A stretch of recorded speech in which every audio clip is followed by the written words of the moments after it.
चुंबकीय कंपास में 337.5 से लेकर 22.5 के बीच की जो दिशा है उसको उत्तर दिशा कहते हैं। इस दिशा के स्वामी ग्रह बुध है और देवता कुबेर है। ये दिशा सभी प्रकार के सुख देती है। ये दिशा बुद्धि, ज्ञान, चिंतन, मनन, विद्या और धन के लिए शुभ होती है। ये दिशा मातृभाव के कारक है। उत्तर स्थान में अगर हम खाली छोड़कर और थोड़ा नीचा भवन का निर्माण करते हैं तो माता का लाभ होता है और सभी प्रकार के भौतिक सुख समृद्धि की प्राप्ति होती है। इस दिशा को ऊंचा और दोषपूर्ण रखने पर छाती, दिल और फेफड़ों से संबंधित रोगों की अधिकता होती है। जिस घर में उत्तर दिशा शुभ होती है वहां के लोग अत्यंत बुद्धिमान, विद्वान, लेखक और कविता में रुचि रखने वाले होते हैं। बुध संबंधता और कैरियर का प्रतिनिधि ग्रह है। बुध वाक चातुर्य और विद्वता का प्रतिनिधि ग्रह है। इस दिशा के स्वामी कुबेर देव होते हैं। ईशान कोण, ये उत्तर पूर्व दिशा है और इनके स्वामी ग्रह गुरु है और विष्णु देव इस दिशा के ग्रह और परमपिता परमेश्वर इसके देवता है। ये दिशा बुद्धि, ज्ञान, विवेक, धैर्य और साहस का सूचक है। इस दिशा को साफ सुथरा, खुला, नीचा और कम से कम निर्माण कार्य करना चाहिए। इस दिशा के निर्दोष रहने पर आध्यात्मिकता, मानसिक और आर्थिक संपन्नता देखने को मिलती है। साथ ही वंश की वृद्धि होती है तथा लोग अच्छी वाणी बोलने वाले होते हैं। इस दिशा में शौचालय, सेप्टिक टैंक और कूड़े करकट रखने पर सात्विकता में कमी, वंश वृद्धि में अवरोध, नेत्र, कान, गर्दन और वाणी में कष्ट होता है। इसलिए दिशा को साफ सुथरा और दोष रहित रखना चाहिए। मैग्नेटिक कंपास को देखने पर 67.5 से लेके 112.5 तक के जो एरिया है उसके बीच की दिशा को पूर्व दिशा कहते हैं और इस दिशा का स्वामी ग्रह सूर्य है और देवता इंद्र है। सूर्य स्वास्थ्य, ऐश्वर्य और तेजस्व प्रदान करने वाला ग्रह है और सूर्य पूर्व दिशा में उगता है। इस कारण से इस दिशा को प्रथम स्थान दिया गया है। ये दिशा अच्छा स्वास्थ्य, बुद्धि, धन, भाग्य और सुख समृद्धि का प्रतीक है। इसीलिए भवन निर्माण के समय पूरी दिशा को खुला छोड़ने की सलाह दी जाती है और स्थान को थोड़ा नीचा रखना चाहिए, नहीं तो कहते हैं पितृगण का आशीर्वाद नहीं मिलता है। अगर यहाँ पर इसको बंद किया जाए और यहाँ पर कोई दोष होता है तो घर के सदस्यों को मान सम्मान नहीं मिलता है और स्वास्थ्य खराब रहेगा। सिर, दांत, जीभ, मुंह और हृदय रिलेटेड बीमारियां देखने को मिलती है और आयु में कमी होने की और वंश हानि की संभावना रहती है। और अगर ये दिशा दोष रहित होती है तो इसमें रहने वाले सदस्य महत्वाकांक्षी, सद्गुणों से युक्त, चेहरे पे तेज होता है, भवन के स्वामी को बहुत ही मान सम्मान मिलता है। इसीलिए कभी भी भूल कर भी इस दिशा को भारी व बंद नहीं करें। मैग्नेटिक कंपास के अनुसार 112.5 से 157.5 के बीच का जो दिशा है उसको अग्नि कोण कहते हैं और इस दिशा का स्वामी है वो ग्रह शुक्र है और देवता अग्नि है और इस दिशा का रिलेशन स्वास्थ्य से है। उसके साथ साथ ये दिशा बाहीं भुजा, घुटना और आपका बायां नेत्र होता है उसको प्रभावित करता है और ये दिशा परमात्मा की सृष्टि का कार्य करना यानी उसको आगे बढ़ाना है।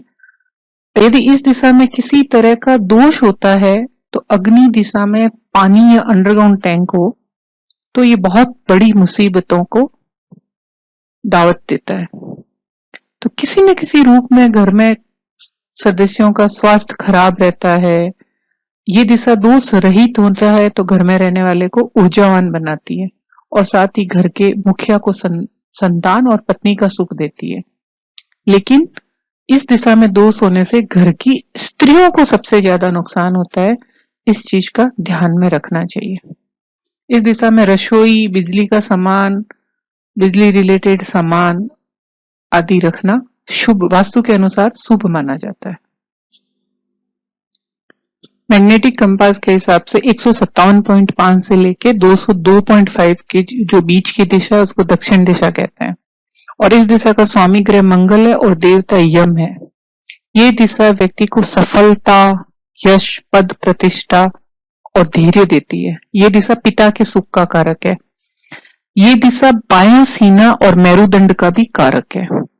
इस दिशा को जितना भारी और ऊंचा रखेंगे उतना ही लाभदायी सिद्ध होता है। इस दिशा में कभी भी मिरर और पानी की व्यवस्था नहीं रखनी चाहिए, नहीं तो बीमारी होने की संभावना रहती है। और यहाँ पर दोष होने से न्याय, मुकदमेबाजी ये सब होता रहता है, इसलिए इस दिशा में शयन कक्ष और भंडार गृह रखना चाहिए। राहु और नेत्रीय कोण। चुंबकीय कंपास के हिसाब से 202.5 से लेके 247.5 के बीच के क्षेत्र को नेत्रीय दिशा कहते हैं। इस दिशा का स्वामी राहु है और देवता नेत्री नाम की राक्षसी है। ये दिशा अशुर और क्रूर कर्म करने वाले व्यक्ति या भूत पिशाच की दिशा है। इसलिए इस दिशा को कभी भी खाली नहीं रखना चाहिए, नहीं तो वहां पे राहु का वास होता है। और दक्षिणी पश्चिमी का क्षेत्र है, ये पृथ्वी तत्व के लिए है और ये सभी तत्वों से स्थिर तत्व है। ये दिशा पॉजिटिव होने से सभी प्रकार की विषमताओं और संघर्षों से जूझने की क्षमता प्रदान करती है। साथ ही स्थायित्व, कई निर्णय और किसी भी निर्णय को मजबूती से दिलवाने में मदद करती है।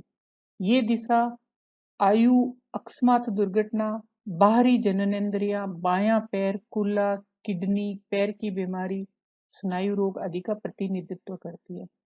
यदि इस क्षेत्र में गड्ढा हो, नीचा हो और अंडरग्राउंड पानी हो तो ग्रह स्वामी जीवित लाश बनकर रह जाता है, भाग्य सो जाता है, अकाल मृत्यु, दुर्घटना, पोलियो तथा कैंसर जैसे असाध्य बीमारियों का सामना करना पड़ता है। जीवन में फटेहाल और गरीबी छा जाती है। इसीलिए इस दिशा में कभी भी अंडरग्राउंड पानी नहीं रखना चाहिए और घर में भूल कर भी इस दिशा को हल्की और खुली नहीं रखें। इस दिशा को जितना भारी रखा जाएगा उतना ही वो शुभ होगा। चुंबकीय कंपास में 247.5 से लेके 292.5 के बीच के क्षेत्र को पश्चिम दिशा कहते हैं और इस दिशा का स्वामी ग्रह शनि है और देवता वरुण है। ये दिशा आपको सफलता, प्रसिद्धि, संबंधता और उज्जवल भविष्य देती है। इस दिशा में कभी भी गड्ढा, दरार और नीचा होने पर मन चंचल रहता है, मानसिक तनाव बना रहता है और किसी भी काम को करने में पूर्ण रूप से आपको सफलता नहीं मिलती है। साथ ही साथ गुप्तांग और पेट से संबंधित परेशानियां पाई जाती है। ये लाभ और प्रसन्नता की दिशा है, इसलिए इस दिशा को हमेशा स्वस्थ रखना चाहिए।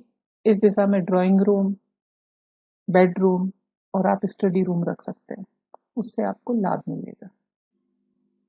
292.5 से लेकर 337.5 के बीच के क्षेत्र को वायव्य कोण कहता है। इस दिशा में ग्रहों के रूप में चंद्र और देवताओं के रूप में पवन का स्थान है। ये मित्रता और शत्रुता को बतलाता है और इस दिशा का संबंध अतिथियों और संबंधियों से है। ये शांत चित्त भाग्य का अधिपति ग्रह है चंद्र, ये मन का कारक है और वास्तु में वायव्य कोण है और सामाजिक जीवन और व्यापार पर इस दिशा का प्रभाव पाया जाता है। इस दिशा में भोजन कक्ष, अतिथि गृह, विवाह योग्य कन्याओं का कमरा, बिना टॉयलेट का बाथरूम होना शुभ होता है।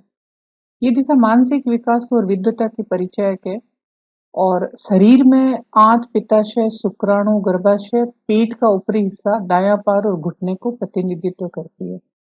यदि इस दिशा में किसी तरह का दोष हो, जैसे वायव्य क्षेत्र ईशान की अपेक्षा नीचा है या ऊंचे भवन है, तो शत्रुओं की संख्या में वृद्धि करेगा और स्त्रियों को रोगग्रस्त बनाएगा। साथ ही नेत्र ज्योति में कमी, अस्थमा, गर्भाशय और पाचन शक्ति से संबंधित रोगों से सामना करना पड़ेगा।